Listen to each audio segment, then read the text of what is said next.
Ձեր օրոք, եթե որևէ երկրի, անգամ գերտերության ղեկավար հնչեցներ հայտարարություն, որը կարող է ձեր դուրը չգար, մեր անվտանգային համակարգի, Արցախի, Հայաստանի, դա ձեր համար ազդակ կլիներ, որ վերջ դուք այդտեղ օգնություն չունեք, ավարտվել այդ հարցը, թե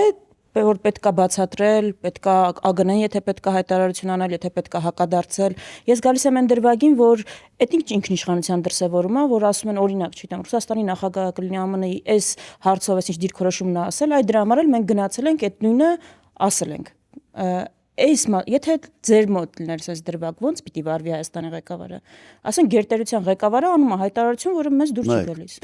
Այս թեման առնվազն քննարկվում է մի 3 տարի։ Ավելի երկար 20 թվականից հետո այս թեման քննարկվում է 23 թվականից հետո թեժ է քննարկվում Պրոբլեմը նրա մեջ է որ Նիկոլ Փաշինյանը իր սխալները փորձում է գցել Ռուսաստանի նախագահի գրպան եւ սա նոր թեմա չէր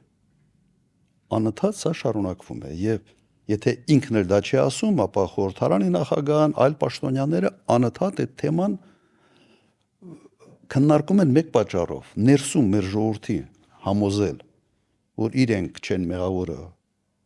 պատերազմում պարտվելու իրենք չեն մեղավորը Ղարաբաղը ամբողջությամբ կորցնելու մեջ ամեղավոր Ռուսաստան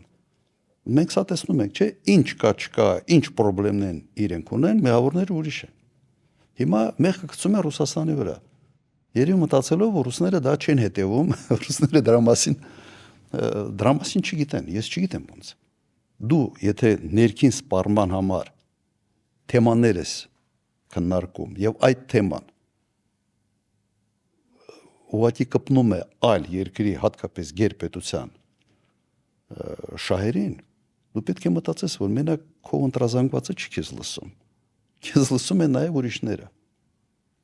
Սա ուղղակի անպարտեշտության ինչ-որ դրսևորում է։ Եթե իսկապես փորձում է Ռուսաստանի գրպանը գցել այն, ինչ կատարվել է ուղիղ Նիկոլ Փաշինյանի մեղքով։ Շատ լավ, շարունակելով թեման, ավելի կոնկրետացնելով, ինչ ասում Նիկոլ Փաշինյանը։ Իդեպ հետաքրքիր է, որ միջև այս հանդիպումը իրենք տարածում էին, որ Արցախը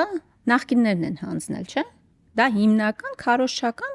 թեզն էր իշխանությունների։ Արցախը հանձնել են նախկին իշխանությունները։ Այս հանդիպումից հետո պարզվեց, որ Պուտինն է հանձնել իրականում Արցախը։ Հիմա ինչ ասում Նիկոլ Փաշինյանը։ Ասում է դուք Վլադիմիր Վլադիմիրիչ, Արցախը ճանաչել եք Ադրբեջանի կազմում, դրա համար ես էլ եմ ճանաչել։ Որևէ երկիր Արցախի անկախությունը չէր ճանաչել։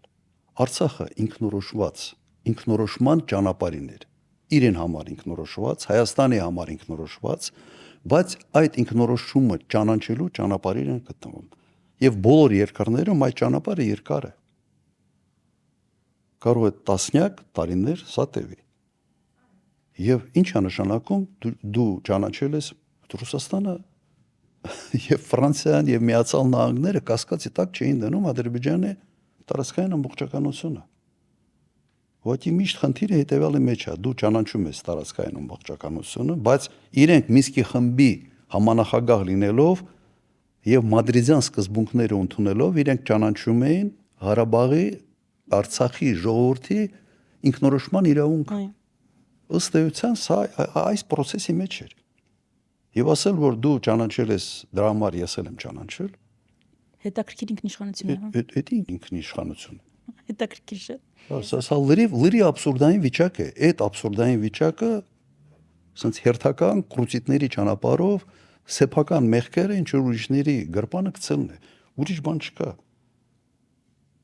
Այդ նույնը կարա ասենք ինքը Մակրոնին վերաբերալ։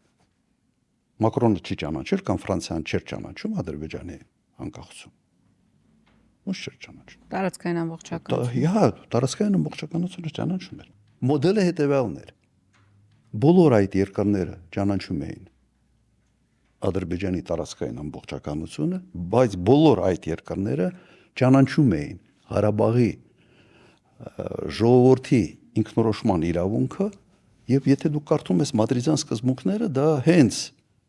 դրա արտահայտությունն է։ Երկու սկզբունք իրար զուգահեռ։ Եվ ենթադրվում էր, որ հանրաքվեով կլներ վերջնական ակորդ, այսպես ասենք, անկախության ճանաչման վերջնական ակորդը պետք է լինի։ Դե փաստն է, որ Նիկոլ Փաշինյանը միակ ղեկավարն է աշխարհի, որ քառակուսի կիլոմետրերով ճանաչել է Ադրբեջանի տարածքային ամբողջականությունը։ Ոչ մեկը իմիջիալոց Քառակուսի կիլոմետրով, քառակուսի կիլոմետրով չէին ճանաչում։ Տենց բան չկա իրականում աշխարհում։ Ես ասեմ հարցը որն է։ Ինքը ինչ մեսիջ է տալիս հայ ժողովրդին։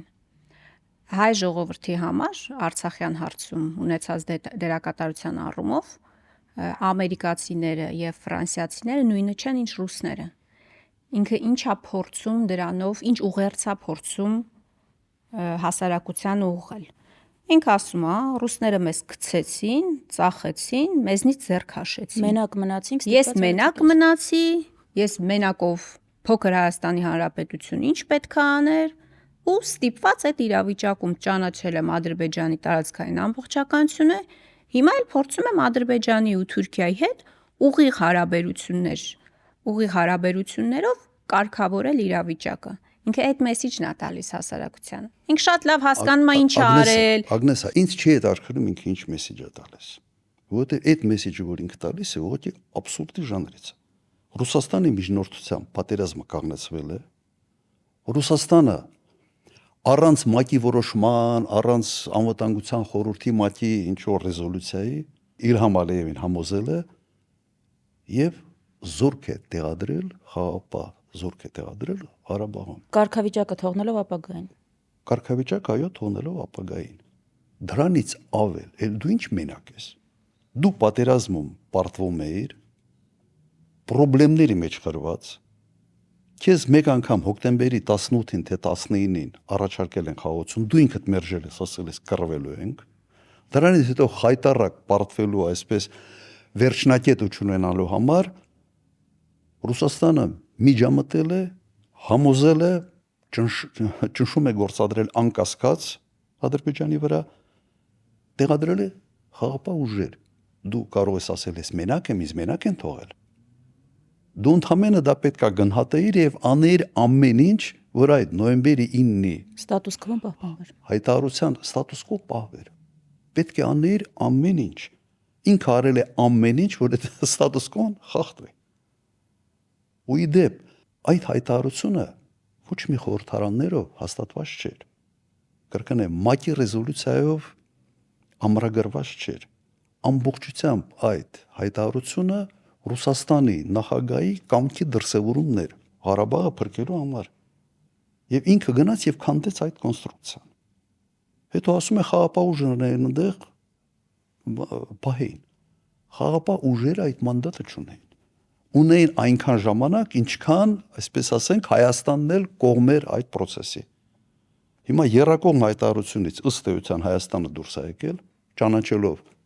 Ղարաբաղը Ադրբեջանի կազմում, Ռուսաստանի նախագահը սա էր ասում։